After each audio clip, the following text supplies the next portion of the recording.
ধোৱা ধোৱা দেখা পাইছে, একো দেখা নাপাওঁ। মই খালি অলপমান সাঁতুৰিব জানো, এইটোৰ কাৰণে মই অলপ হৈছোঁ। কিন্তু মই তাক ধৰিব পাৰিলে এৰি নিদিলোঁ হয়। এই পৰাৰ লগে লগে হাতটো ঘূৰি গ'ল, মোৰ হাতৰ পৰা খোল খাই গ'লে। এই মানে লগে লগে আপোনালোকে আৰক্ষী প্ৰশাসনক মই জনাইছোঁ, আৰক্ষী প্ৰশাসনক লগালগ জনাইছোঁ। মই ডাইৰেক্ট মোৰ মাইণ্ডত দুইটা আহি গ'ল যে মোৰ বাচ্চা যাম না থানাত যাম। খালি একবাৰ কৈছে পাপা কৈ বাছ, তাৰমানে ক'ত পৰিছে গম নাপায়, পাপা বুলি কৈছে, ক'ত আছে গম নাপায়। মূলত এই মুহূৰ্তত পিতৃগৰাকী আছে, যি গোটেই ঘটনাটোৰ সাক্ষী আচলতে, আৰু এইগৰাকী পিতৃৰ বুকুৰ মাজৰ পৰাই সেই কণমানিটো গুচি গৈছিল। কেনেকৈ হৈছিল?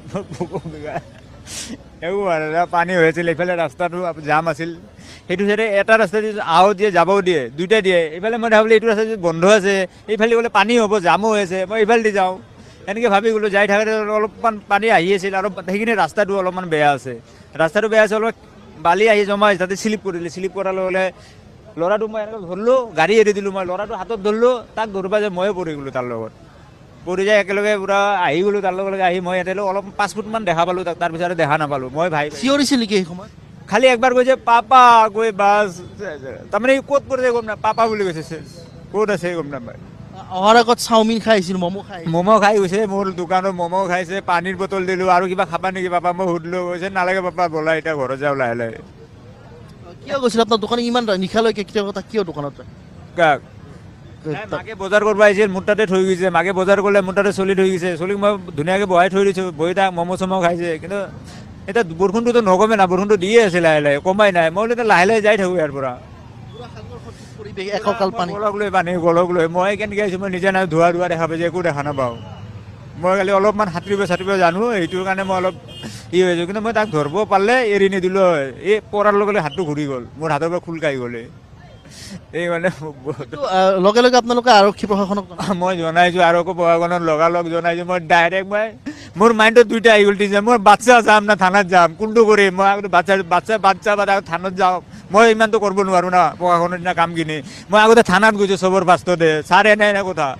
আমাৰ সিং ছাৰে লগালগ চাইছে, চাই মেলি সিহঁতে গাড়ী বহাই লগালগ আহিছে, আহি চোৱা মেলা কৰিছে সিং ছাৰে। কিন্তু পুৱা সময়ত সেই তৎপৰতাটো মই গোটেই ৰাতি আছোঁ ইয়াতে, প্ৰশাসন গুচি গৈছে, মই গোটেই ৰাতি নালাতে আছোঁ। ৰাতি 9টাৰ পৰা এতিয়ালৈকে মই নালাতে আছোঁ, ৰাতি 9টাৰ পৰা মই নালাত আছোঁ, একো হোৱা নাই, নালাতে আছোঁ। মোক চলি লৈয়ে যাম ইয়াৰ পৰা। মোৰ বহু বিষাই আছে দাদা, যেনেকৈ ধুনীয়াকৈ মাতে না ইমান সৰু চলি, অ' পাপা বোলে মোৰ বহু বিষাই আছে দাদা, মই চলি লৈয়ে যাম। ঘটনা এটা হৈ যোৱাৰ পিছত আমি মাত মাতোঁ, কিন্তু ঘটনাটো নোহোৱাৰ আগতে যিখিনি সতৰ্কতা আমি অৱলম্বন কৰিব লাগে আমি সেইখিনি নকৰোঁ। চৰকাৰে ভুল কৰিলে চৰকাৰৰ ভুলখিনি আমি আঙুলিয়াই নিদিওঁ, যাৰ কাৰণে গুৱাহাটী লেখীয়া ঠাইত এনেকুৱা ধৰণৰ ঘটনা ঘটি আছে। আপোনালোকে জানে যে এটা সৰু ল'ৰা বানপানীত উটি গৈছে, দেউতাকে কান্দি কান্দি যি ধৰণৰ মন্তব্য প্ৰকাশ কৰিছে আপোনালোকে নিশ্চয় দেখিছে স্ক্ৰীন। এই ঘটনাটো কাৰ ভুলৰ কাৰণে হ'বলৈ পালে, এই কথাখিনি যদি আমি পৰ্যালোচনা কৰি যদি নাচাওঁ, তেতিয়াহ'লে গুৱাহাটীত এনেকুৱা ধৰণৰ ঘটনা ঘটি থাকিব। কাৰণ পূৰ্বতেও এনেকুৱা ধৰণৰ ঘটনা ঘটি গৈছে, এইটোৱে প্ৰথম নহয়, এনেকুৱা ঘটনা আগতেও ঘটিছে আৰু ভৱিষ্যতলৈ ঘটি থাকিব। গতিকে গুৱাহাটীত কিছুমান কাম চলি থাকে, যিখিনি কাম নেকি সময়মতে নকৰাৰ ফলত, এতিয়া কিছুমান গাঁত খান্দে, গাঁতবিলাক সময়মতে নুপুতাৰ ফলত এনেকুৱা ধৰণৰ ঘটনা ঘটি থাকে। এনেকুৱাকৈ ঘটনা কেইবাটাও হৈছে আগতে, যাৰ কাৰণে ইতিমধ্যে বহুতে মন্তব্য প্ৰকাশ কৰিছে যে এনেকুৱা ধৰণৰ ঘটনা ঘটি থাকিব। চৰকাৰে এইখিনি কোনো ধৰণৰ ষ্টেপ নলয়, কেৱল ৰাজনীতিৰ সময়ত ওলাই আহে, সকলোৱে ভোট বিচাৰি আহে, ভোটটো দিব লাগে, ভোটটো কেনে প্ৰকাৰে ল'ব পাৰি সেইটোৱে চিন্তা কৰে। ভোট লোৱাৰ পিছত যিখিনি কাম কৰিব লাগে, যিখিনি কাম আধৰুৱা হৈছে, এই কামখিনি যে সময়মতে কৰিব লাগে এইখিনি কাম নকৰে। কেৱল মাত্ৰ ঘটনা এটা ঘটি থকালে বাট চাই থাকে। এই ঘটনাখিনি হোৱাৰ একমাত্ৰ জগৰীয়া হৈছে চৰকাৰখনে, কাৰণ চৰকাৰখনে সঠিক সময়ত সঠিক কাম নকৰে। কাম কৰিলে নহ'ব, কাম কৰিছে, নকৰাকৈ থকা নাই, কিন্তু সেইবিলাক কাম সঠিকমতে হোৱা নাই, যাৰ কাৰণে এনেকুৱা ঘটনা ঘটিছে। আজি কি কৈছে মীৰা বৰঠাকুৰে এই ঘটনাটোক লৈ আপোনালোকক শুনাব বিচাৰিছোঁ।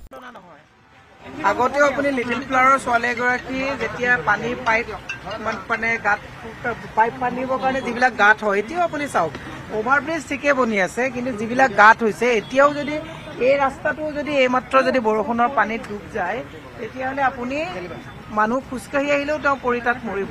চৰকাৰৰ মানে মই এটা কথা কৈছোঁ যে এই বৰষুণ যোৱাৰ পিছত যেনেকৈ চুৰ যোৱাৰ পিছত বুদ্ধি, বৰষুণ যোৱাৰ পিছত জাপি, চৰকাৰৰ গোটেই পৰিকল্পনাটো এইটো অৱস্থা হৈছে।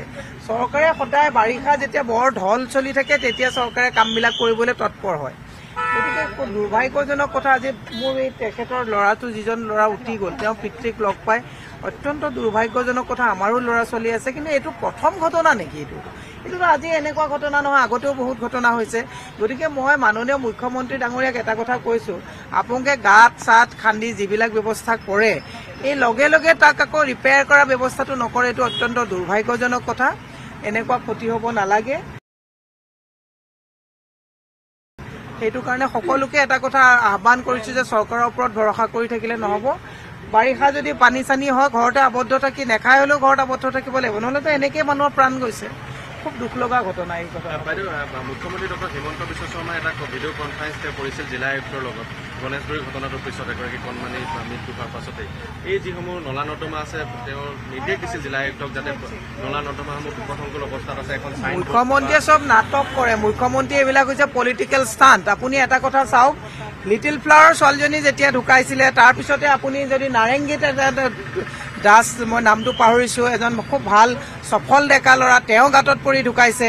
তাৰপিছত আজি এই ঘটনাটো হ'ল। এনেকুৱা বহু ঘটনা হৈছে। মুখ্যমন্ত্ৰীয়ে এটা পলিটিকেল ষ্টাণ্ট কৰে। ৰাইজলৈও মোৰ এটা বিনম্ৰভাৱে আহ্বান আছে, ৰাইজে আজি চাওক, মই আপোনাৰ অকল এই ঘটনাটোৱে নকওঁ, মাথাউৰি আজি এজন মন্ত্ৰীৰ ভাতৃয়ে বনোৱা শ কোটি টকীয়া মাথাউৰি আজি ছিঙি গৈছে। তাৰপিছত মই ৰাইজকো দেখিছোঁ, আকৌ মন্ত্ৰী গ'লে দুজনে গালি পাৰে, দুজনে চেল্ফি উঠে। ৰজাঘৰীয়াৰ লগত চেল্ফি উঠাৰ যিটো টেণ্ডেঞ্চি, আমি যিসকলক জনপ্ৰতিনিধি হিচাপে নিৰ্বাচিত কৰি পঠাওঁ, তেওঁলোকতো ৰজা নহয়, আমাৰ টেক্সৰ পইচাৰে তেওঁলোকক কাম কৰিবলৈ পঠাওঁ।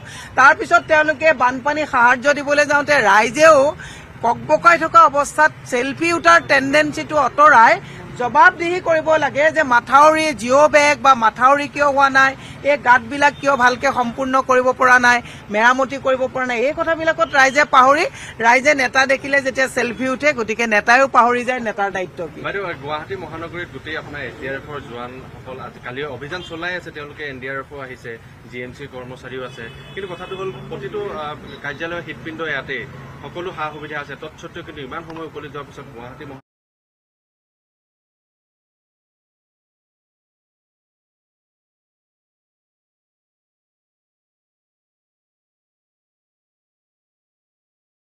এটা শিশু উদ্ধাৰ কৰিব পৰা না, চাওক, সেইটোতো দুৰ্ভাগ্যজনক কথা। আজি শিশুটো উদ্ধাৰ কৰিব পৰা নাই, সেইটো এটা দুৰ্ভাগ্যজনক কথা হয়েই। আজি মেইন কথাটো আমি ৰুট কজটো ৰাইজৰ জ্ঞাতাৰ্থে কৈছোঁ যে এই কৃত্ৰিম বানপানী যে গুৱাহাটীত হৈছে, তাৰ অৱস্থাটো কি। ভৰলু কিয় খনন কৰা হোৱা নাই? ভৰলুখন আজি মৃত অৱস্থাত আছে, ভৰলুৰ খনন কৰিব পৰা নাই। আজিতো শিলশাকো তেওঁলোকে উচ্ছেদ কৰিছে, কিয় পানী হৈছে তেতিয়াহ'লে? জয়ন্ত মল্ল বৰুৱাৰ ঘৰলৈ যোৱা যিটো বুন্দাজান 100 ফুটকৈ পুতি দিয়া হ'ল, ৱাটাৰ বডি কণ্টেইন যদি মেইনটেইন নহয়, তেতিয়াহ'লে পানীবিলাক ক'ত যাব? তেতিয়াহ'লে জয়ন্ত বৰুৱা ঘৰলৈ যোৱা যিটো বুন্দাজান মানে আজি হিমন্ত বিশ্ব শৰ্মাৰ সাহস হ'বনে যে জয়ন্ত মল্ল বৰুৱাৰ ঘৰলৈ যোৱা বুন্দাজানখন যে পুতি দিয়া হ'ল? আজি খনাজানত তেওঁ গৈ পেলাই পলিটিকেল ষ্টাণ্ট দেখুৱাইছে।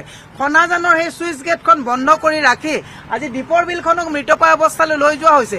এই কথাবিলাক আমি ক'লে মানুহে বেয়া পায়, কিন্তু আমি একচুৱেলি ৰুট কজটো বুজি পাওঁ যে কি কাৰণত গুৱাহাটীত কৃত্ৰিম বানপানী হৈছে।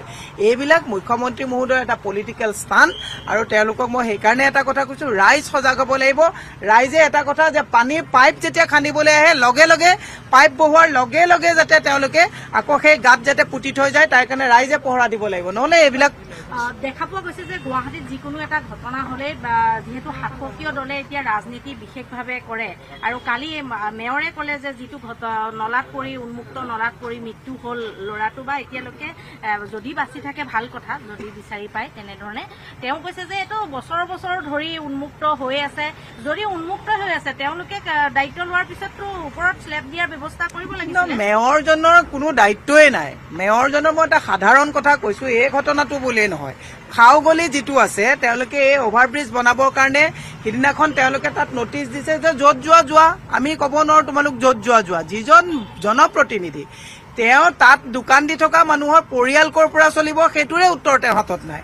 তেওঁ বাচ্চাটো যে উন্মুক্ত হৈ আছে বছৰ বছৰ উন্মুক্ত হৈ আছে, তাৰমানে বছৰ বছৰ উন্মুক্ত হৈ আছে, তোমালোকে উন্মুক্ত কৰি ৰাখিবা নেকি? তোমালোকেতো সবকা সাথ সবকা বিকাশ কৰিম বুলি চৰকাৰলৈ আহিছা, একদম পুৰা বিশ্বগুৰু বনিবলৈ আহিছা তোমালোকে। তোমালোকৰ দিনত আজি প্ৰায় 10 বছৰ হ'বলগীয়া হ'ল।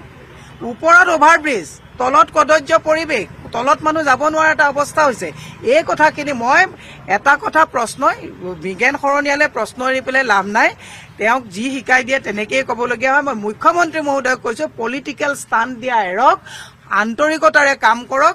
দাবী ধমকি অফিচাৰক অন কেমেৰা দি পেলাই এইবিলাক নাটক কৰা বন্ধ কৰি পেলাই সঁচা অৰ্থত আপোনালোকে কাম কৰক। এই যে অভাৰব্ৰিজবিলাকৰ দৰকাৰ আছেনে? ইয়াত অভাৰব্ৰিজৰ দৰকাৰ আছেনে? ভৰলু খননৰ বেছি দৰকাৰ আছে? অভাৰব্ৰিজৰ দৰকাৰ আছেনে? ৰাস্তাৰ লগত লেভেলিং মিলাই ড্ৰেইনটো ভালকে মানে সমতা বেলেঞ্চ ৰাখি পেলাই ড্ৰেইন বনোৱাৰ কাম আছিলে। ওপৰত অভাৰব্ৰিজ, তলত মানুহ আজি পদপথত মানে এই মেনহলত মানুহ সোমাই মৰিবলগীয়া অৱস্থা হৈছে। এটা ঘটনা নহয় নহয়। সেইকাৰণে মই ৰাইজক এটা কথা কৈছোঁ, নেতা গ'লে চেলফি উঠা প্ৰৱণতাটো বাদ দিয়ক। আপোনালোক যে বানপানীত ককবকাই আছে, আজি যে ৰিলিফ দিবলৈ গৈ যিটো চেলফি প্ৰৱণতা চলিছে, তাত আপোনালোকে চেলফি উঠা বাদ দি ৰাজনৈতিক নেতাক জবাবদিহি কৰক যে আমাৰ পইচাৰে ৰাজনৈতিক চকীত ঘূৰি আপোনালোকে কিয় আজি ভালকে জিঅ' বেগ লগাব পৰা নাই, কিয় মাথাউৰি বনাব পৰা নাই, কিয় উন্মুক্তভাৱে আজি তাৰিখত ফুটপাথবিলাক ৰাখিছে। ইয়াৰ কাৰণে ৰাইজে জবাবদিহি কৰিবৰ কাৰণে মই ৰাইজক আহ্বান জনাইছোঁ। আৰু এই শোকসন্তপ্ত পৰিয়াললৈ মই আজি যিহেতুকে সেই শিশুটো বিচাৰি পোৱা নাই, এতিয়া আমি মৃত বুলিও ক'ব নোৱাৰোঁ, জীৱিত বুলিও ক'ব নোৱাৰোঁ। গতিকে মই ভগৱানৰ ওচৰত প্ৰাৰ্থনা কৰিছোঁ যে এই পিতৃ মাতৃৰ ওচৰত বাচ্চাটো আপোনালোকে য'তেই যেনেকৈ আছে যাতে আমি বিচাৰি পাব পাৰোঁ, তাৰ কাৰণে মই প্ৰাৰ্থনা জনাইছোঁ।